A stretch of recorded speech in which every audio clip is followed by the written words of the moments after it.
Another day, another basketball stories na naman ang pagkukwentuhan natin. At ngayon nga ay pag-uusapan natin ang balitang may matapang na mensahe nga po si Kyrie Irving sa NBA at ang balitang makikipag-usap na nga po si DeMar DeRozan sa Philadelphia 76ers.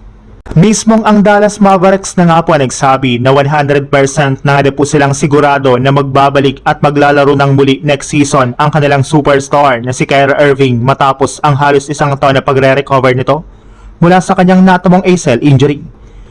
At bago pa man nga po ito maglarong muli ay meron muna nga po siyang matapang na pahayag sa loob ng liga.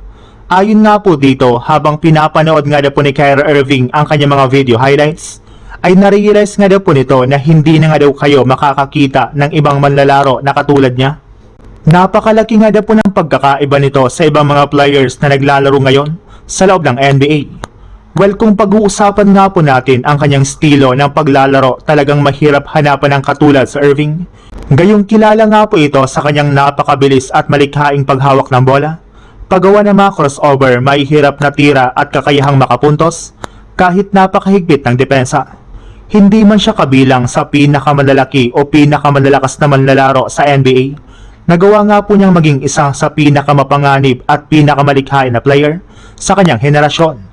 At syempre hindi nga po makakalimutan ang kanyang napakahalagang kontribusyon noong 2016 NBA Finals, kung saan tumulong nga po siya sa Cleveland Cavaliers na makuha ang kampyonato at tumira ng isang napakahalagang tres laban sa Golden State Warriors.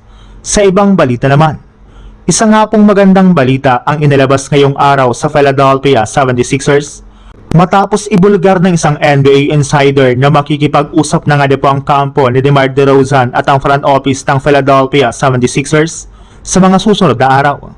Alam naman nga po ninyo na si DeRozan ay isa sa mga veteranong scorer na patuloy na pinag-iinteresan ng ilang teams ngayong offseason at dati na ring nabanggit ang Philadelphia bilang isa sa mga posibleng destinasyon na maaari nga po niyang puntahan.